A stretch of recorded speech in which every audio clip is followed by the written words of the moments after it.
ചക്ക തീർന്നാലും ഒട്ടുമിക്ക എല്ലാവരുടെ വീട്ടിലും ബാലൻസ് വരുന്നത് ഈ ഒരു ചക്കക്കുരുവാണ്. ചക്കക്കുരു നല്ലപോലെ കഴുകി വൃത്തിയാക്കി കുക്കറിലേക്ക് ചേർത്ത് കൊടുത്ത് ആവശ്യത്തിനുള്ള ഉപ്പും കുറച്ച് വെള്ളവും കൂടെ ചേർത്തിട്ട് 2-3 വിസിൽ വരുന്നത് വരെ വേവിച്ചിട്ടെടുക്കാം.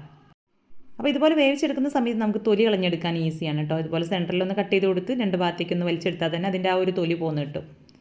അപ്പോൾ കംപ്ലീറ്റ് ആ ഒരു ചൂട് പോകുന്നതിന് മുന്നേ തന്നെ തൊലിച്ചെടുക്കുകയാണെങ്കിൽ കുറച്ചും കൂടി ഈസിയാണ് കേട്ടോ. അങ്ങനെ കംപ്ലീറ്റ് തൊലിയൊക്കെ കളഞ്ഞെടുത്ത് നമ്മുടെ ചക്കക്കുരു എല്ലാം ചെറിയ പീസായിട്ട് ഇവിടെ കട്ട് ചെയ്ത് മാറ്റി വെച്ചിട്ടുണ്ട്. അടുത്തായിട്ട് തേങ്ങയിലേക്ക് കുറച്ച് ചുവന്നുള്ളിയും വെളുത്തുള്ളിയും പെരിഞ്ചീരകം കുറച്ച് മുളക് പൊടിയും കൂടെ ചേർത്തിട്ട് ക്രഷ് ചെയ്തിട്ടെടുക്കാം. അപ്പോൾ മുളക് പൊടിക്ക് പകരമായിട്ട് പച്ചമുളക് വേണമെങ്കിൽ അതും ചേർത്ത് കൊടുക്കാം കേട്ടോ.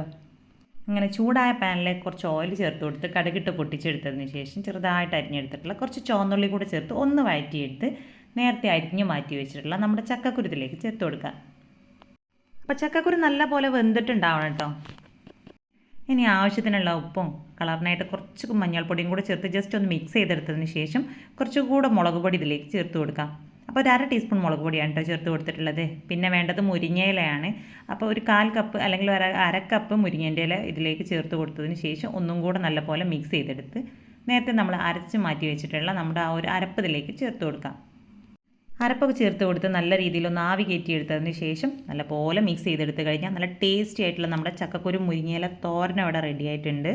പൊതുവെ എല്ലാവരും ചക്കക്കുരു മുരിങ്ങേൻ്റെ അല്ലെങ്കിൽ കറി വെച്ചിട്ടാണ് കഴിക്കുക. അപ്പോൾ ഈ ഒരു രീതിയിലും കൂടെ ഒന്ന് ട്രൈ ചെയ്ത് നോക്കാം കേട്ടോ.